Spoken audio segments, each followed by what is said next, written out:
Can I just say a big thank you to everyone who commented on that last YouTube video where I did this sump and I really struggled on it and I had to get the little mini scissor lift out and everything. All of you who gave me a tip or trick to try and get it to go in easier, thank you.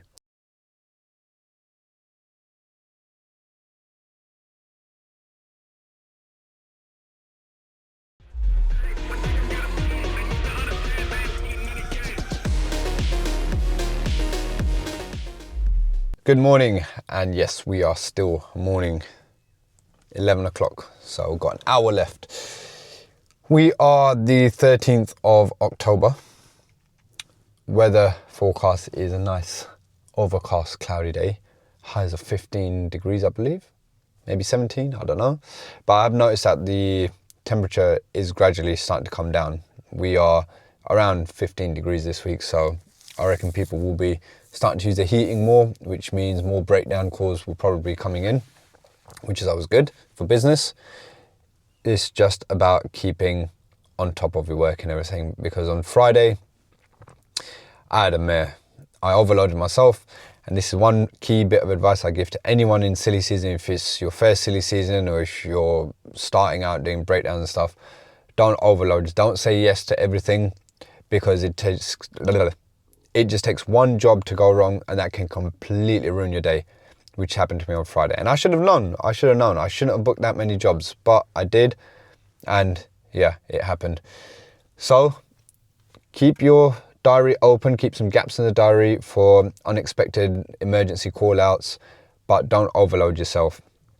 You will regret it, because honestly, it will take one job to go wrong and then yeah, you'll be finished. I didn't get home till 1:45 on Friday.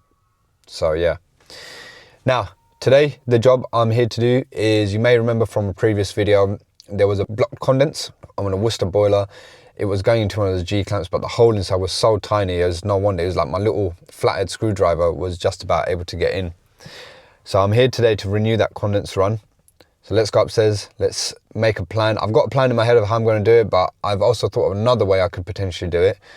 So let's go in and have a look, see what is the best route to take this condense.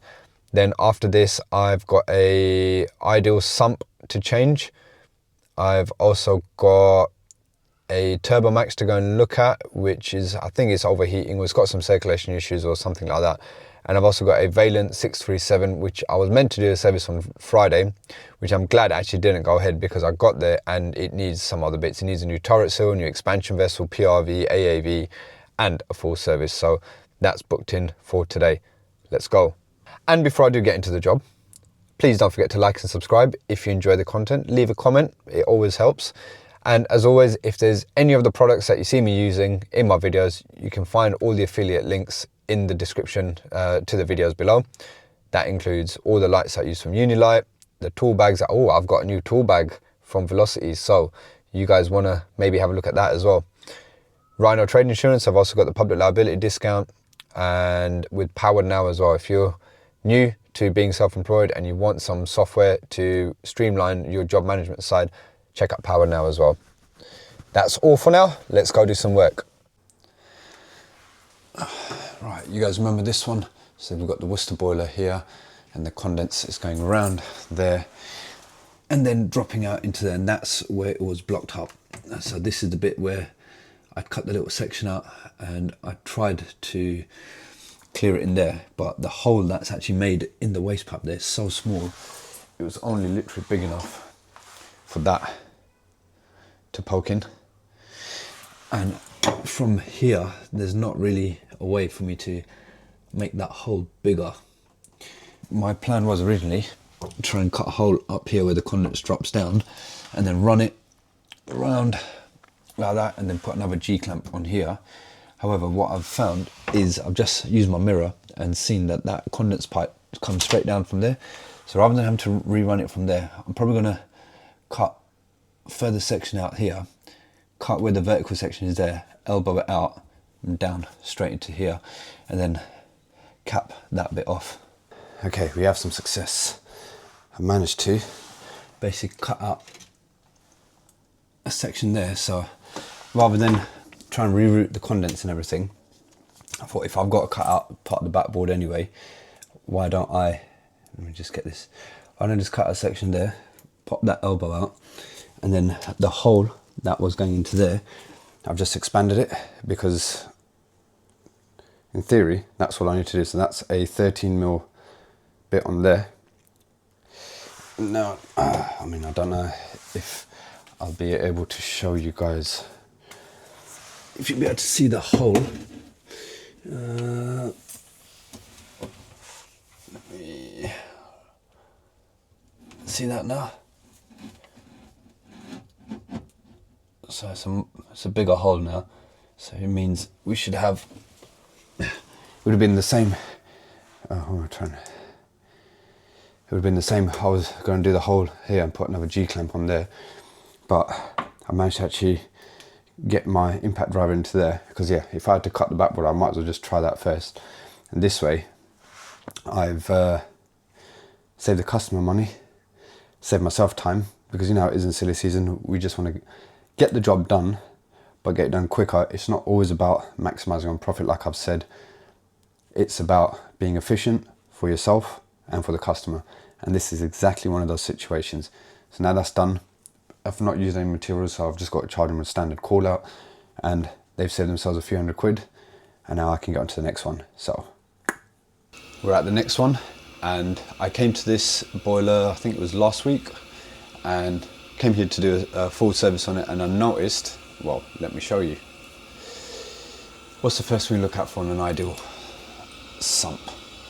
So yeah, that's, you can see, it's the first time I've actually seen the seal on the heat exchanger guard. Normally you see it split from there, but that looks like it's actually split from, not split, but the heat exchanger seal has been leaking.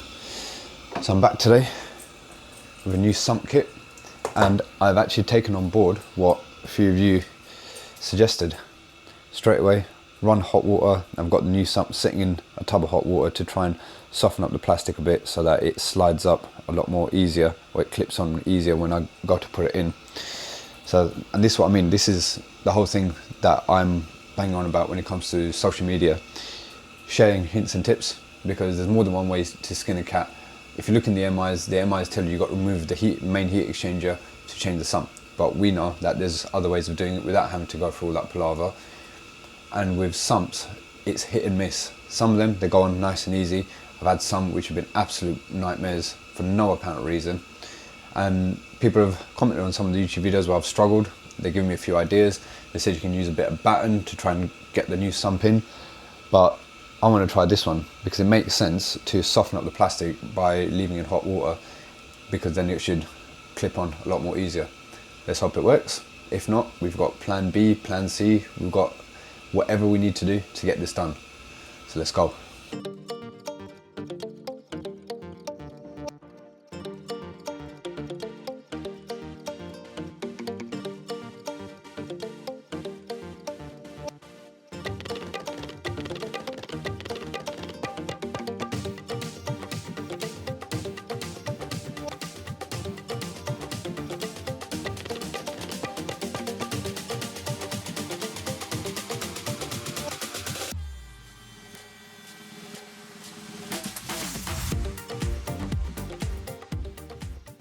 Well, the old one's out.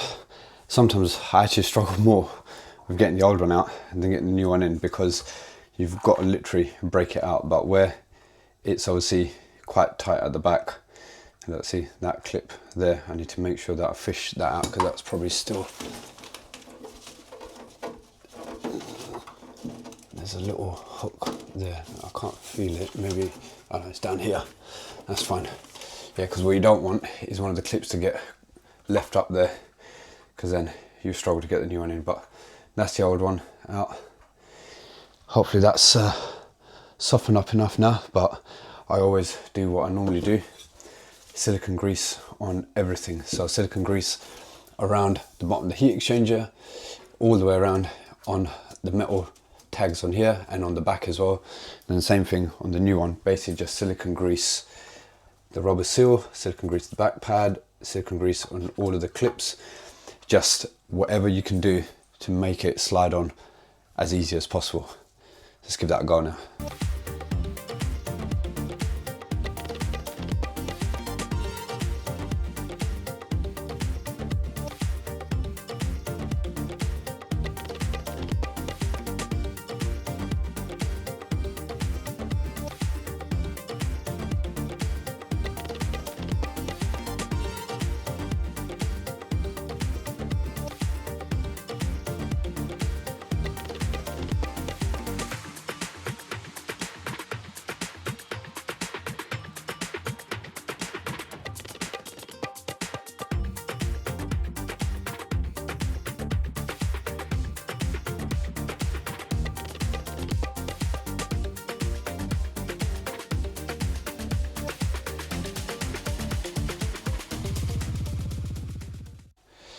Right, that actually was a lot more easier doing it that way than what I've done before. So I'm going to remember from now on, soak the new sump in hot water.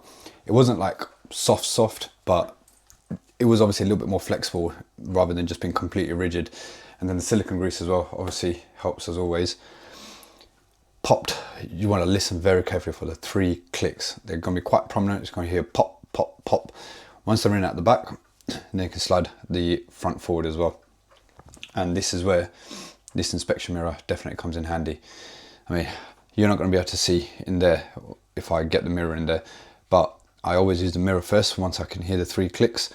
Check that they're all hooked on. Once they're hooked on, you can pop the back up, the front up. So now I'm going to do a drop test, because obviously I had to isolate the gas, remove the gas valve and everything, do my 26.9 checks. As long as everything's all good, we're out of here. Can I just say a big thank you to everyone who commented on that last YouTube video where I did this sump and I really struggled on it and I had to get the little mini scissor lift out and everything. All of you who gave me a tip or trick to try and get it to go in easier, thank you. On this occasion, the hot water trick worked. I soaked that sump in hot water, left it in there while I was removing the old one, and it made it a little bit more flexible. That combined with obviously silicone grease, it just went pop, pop, pop. I was in and out of that job in less than an hour. So thank you. And this is the main reason why I started social media, is to share knowledge. I've got knowledge to give you guys have got knowledge to give me. We help each other out, we get the job done. Fantastic. That's how it should be. So thank you again.